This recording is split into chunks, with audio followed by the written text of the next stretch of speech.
So in this impromptu knife thoughts video, it's gonna be to go along with or complement a shorter than usual probably article on this knife. This is the Kershaw Launch 4. As you can see, it says Kershaw and that it's an auto, so it is an automatic knife. So this isn't my knife, it's a friend's knife. They loaned it to me to take some pictures and a video and maybe write an article on. So I appreciate that. Thanks to Joe for loaning this knife. And you can see that the model number here is 7500BLK. The BLK is because this is the blacked out version. And it is a USA made knife, so you can see the USA and the flag there.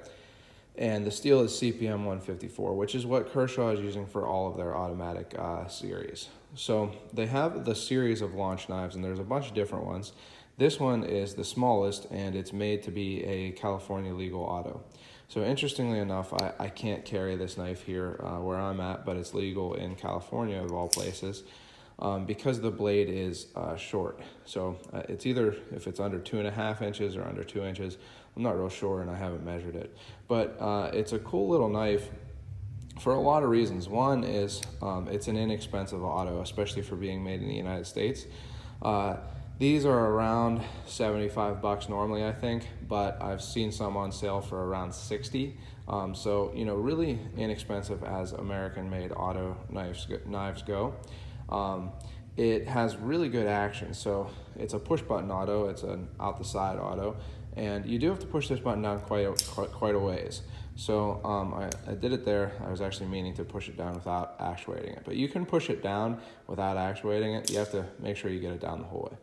But that's actually a good thing to me because it doesn't have a safety. So you wouldn't really want this knife to actuate, you know, just with a light press like that, because it could go off in your pocket, which you definitely don't want.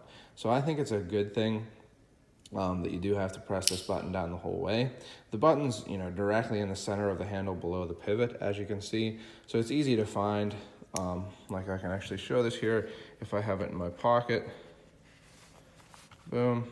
I pull it out, and it's really easy to actuate that button. It's also really easy to close one-handed, which isn't always the case with an automatic knife. As you can see, just press the button back down, press the blade, and close it the whole way, and it locks closed with the button lock also. Because of that, there's actually an interesting thing here.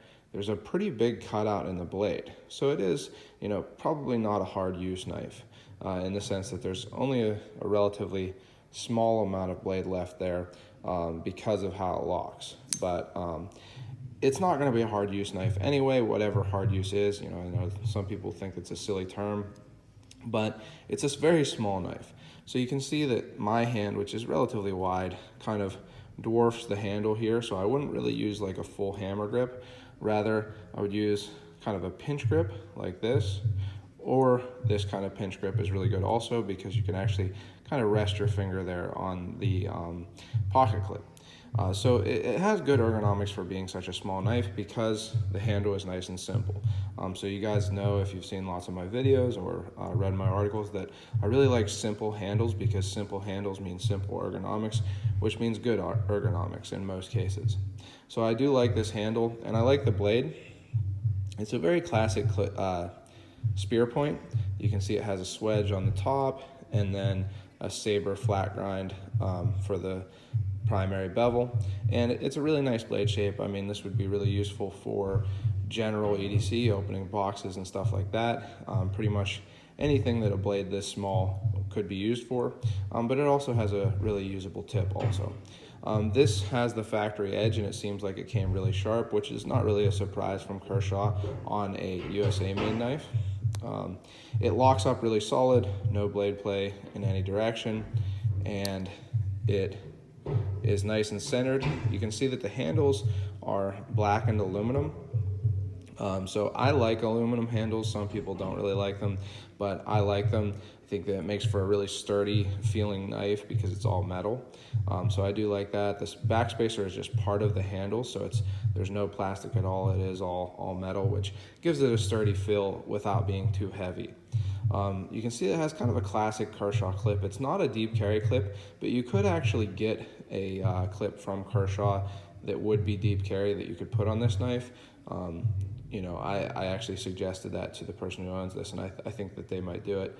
I wouldn't necessarily say it's a big improvement because it is such a small knife. There's not too much that's going to be sticking out of the pocket, and it does make it easier to grab it out of the pocket, but it's just something to keep in mind. You can get a deep carry clip for this. But overall, I think it's a really good value if you want a an auto knife, an automatic knife made in the United States, because it's pretty inexpensive as American-made auto knives go, and it's really nice. Like I say, the action's great. It's pretty practical, despite being so small, easy to carry, and could be even easier with a deep carry clip. It's kind of a personal preference. Easy to use, opens nice and fast, closes easily, locks solid in both the closed and open positions.